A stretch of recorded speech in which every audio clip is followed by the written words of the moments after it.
Welcome back to ADHD Whiskey. My name is Matt, and today we're gonna pour and swirl and nose and score two brand new products that are a new staple to the Jack Daniel's line of Tennessee whiskey. We're reviewing Jack Daniel's Bonded and Jack Daniel's Triple Mash, bottled in friggin' bond. America.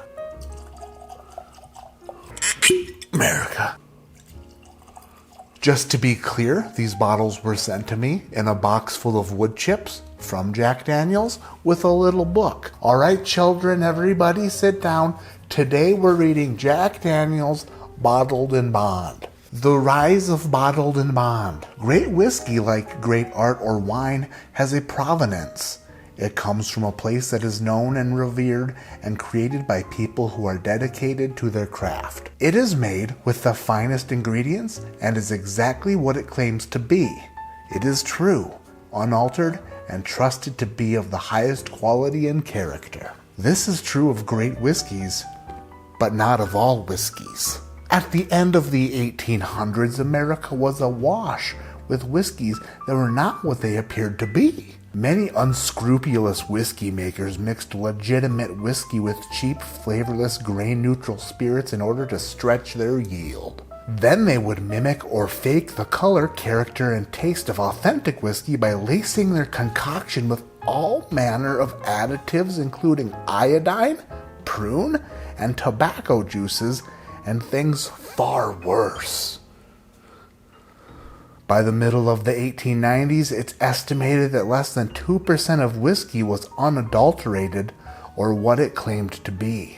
The situation was so dire that major distilleries, those still dedicated to making quality whiskey, called upon the government to intervene.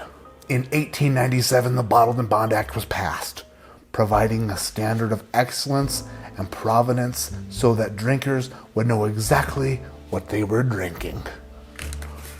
Chapter 2, The Spirit of High Standards. The 1897 Act mandated that a whiskey labeled Bottled in Bond would remain unadulterated from its original character and would be whiskey crafted by a single distillery during a single distilling season. The whiskey would spend at least 4 years in the barrel and be bottled at 100 proof. To ensure compliance to these standards, a treasury agent known as a revenuer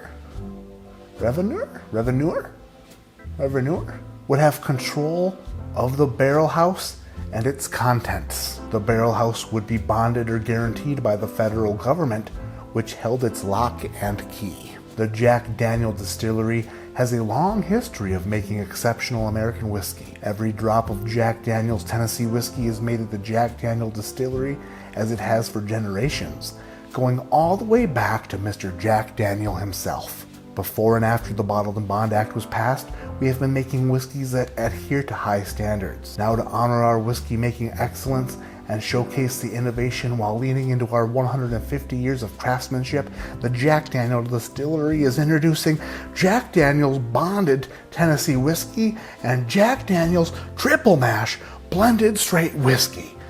Whew. Though completely different in taste and character, both Jack Daniel's Bonded and Triple Mash are crafted according to long-standing heritage. Jack Daniel's Bonded and Jack Daniel's Triple Mash are big, bold whiskeys that blend history and innovation. One sip and we hope you'll agree. Jack Daniel's Bonded is a bottled in bond Tennessee whiskey crafted from our time-honored recipe of 80% corn, 12% malted barley, and 8% rye. This is a big, bold Tennessee whiskey with layered notes of tasting notes and tasting notes, giving way to a pleasantly lingering finish and entrusted to a bottle whose inspiration is Mr. Jack Daniel's original 1895 square bottle. That was a lot to read. Wow, that was a lot to read. Jack Daniel's Triple Mash makes history while honoring it. It is a blend of 3 unique bottled in bond whiskeys: 60% Jack Daniel's Tennessee Rye, 20% Jack Daniel's Tennessee Whiskey, and 20% Jack Daniel's American Malt. All from the same distilling season. Each whiskey expression is aged to the stipulations of the Bottled and Bond Act and then blended and bottled at 100 proof. These bottles are brand new to the American market. Right now they're being sold in 700 milliliter bottles. Not sure if that will change, but that's what they are right now. From what I understand, the price of the bonded is like 29 bucks and the price of the triple mash is like 32 or 33. So there's somewhere in the $30 range for these bottles, which I think is a pretty fair price, unless of course they suck. So let's find out what these bonded mother buggers are all about. This is the bonded, this is the triple mash. Bonded is quite a bit darker than the triple mash. That's right. I give SJs with both hands. SJs with both hands, baby. Bonded. Whoa. The bonded is very sweet. Very sweet. Significant amount of oak coming from the bonded. Oak and honey. A little bit of like a grape sweet tart. Some red fruits, like a cold raspberry. Now let's nose the triple mash. Ooh. Different. Also sweet. A little bit more creamy.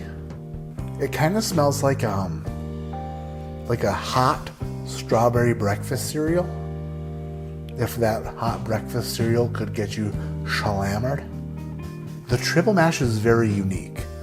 The triple mash kind of smells like Cheerios a little bit. Like a bowl of Cheerios with like some strawberry slices in it. After smelling the triple mash and going back to the bonded is just like pouring scent out of the glass.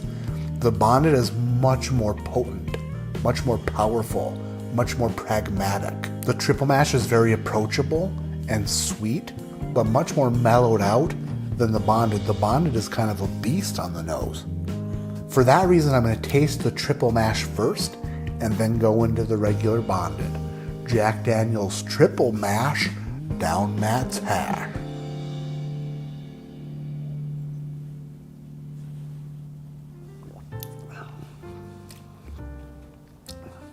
Wow.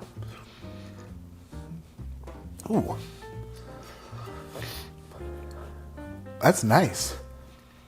It's nice. It's soft. That is soft. It's gentle. It's fluffy and soft and gentle. The Cheerios kind of like comes over from the nose to the palate. I feel like I'm tasting a nice breakfast cereal. A nice alcoholic breakfast cereal here. This definitely tastes under 100 proof. It's not punching 100 proof barrier. This punches like maybe 90. Kind of tastes 90 proof to me. It doesn't really have a huge mouth coating experience. It's just a gentle sipper. A gentle sipper. You're gentle. You're gentle on my palate and I appreciate you. Very interesting, not like any Jack Daniel's product I've had before. Very unique, very different. Very different. This is unique enough that some people are really going to enjoy it and other people not so much. That malted whiskey really does play a factor. You don't really get a lot of the rye, but the 20% malt kind of takes over a little bit and dominates the blend, I would say anyway. Now let's get to the regular Jack Daniel's Bonded. Put this bonded batch down Matt's hatch.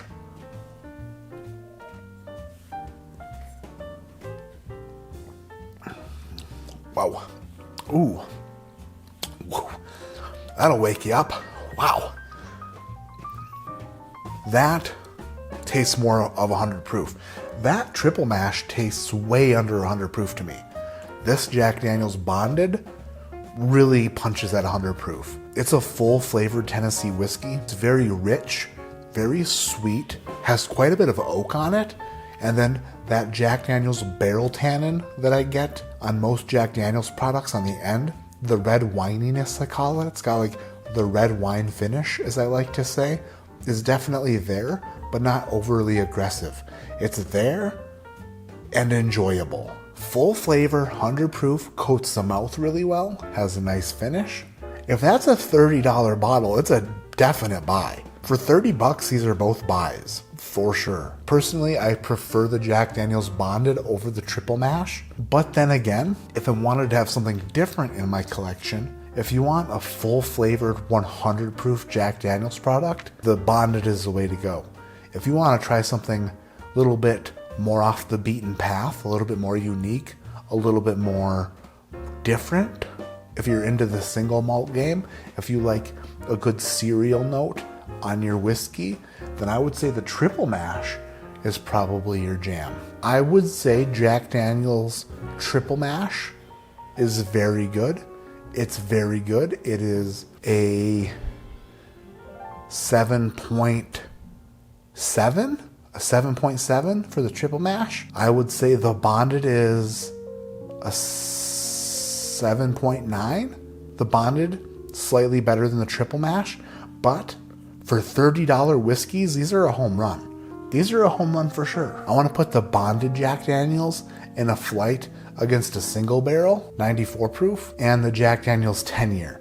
I want to put those three in a head-to-head bourbon skirmish to see which Jack Daniels is the better of the three. Is it the 10-year? Is it the single barrel? Is it the bonded?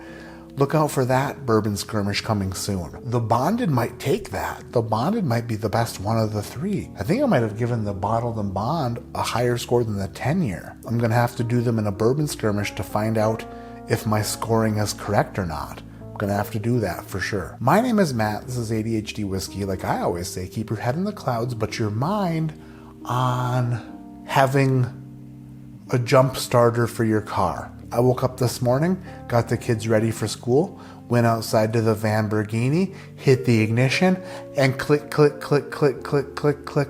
Nothing. Didn't even crank. I'm like, what the heck? No battery at all? So I went and I looked in the garage and I was like, nope, the battery charger's back in Michigan. And I was like, son of a bee. I have jumper cables, but nobody to jump the van. And I've got no battery pack. I had to use my insurance company to call AAA to get this bad bitch started up for the day. And then I thought to myself, what an idiot for not having one of those jump starter packs. You big fat idiot is what I said. So after the van got started, I brought the kids to school and I bought myself a jump starter battery pack because that is what I would have needed to start the van. And so stupid of me not to have one. What a dumb idiot. And that's that. That's my message for the day.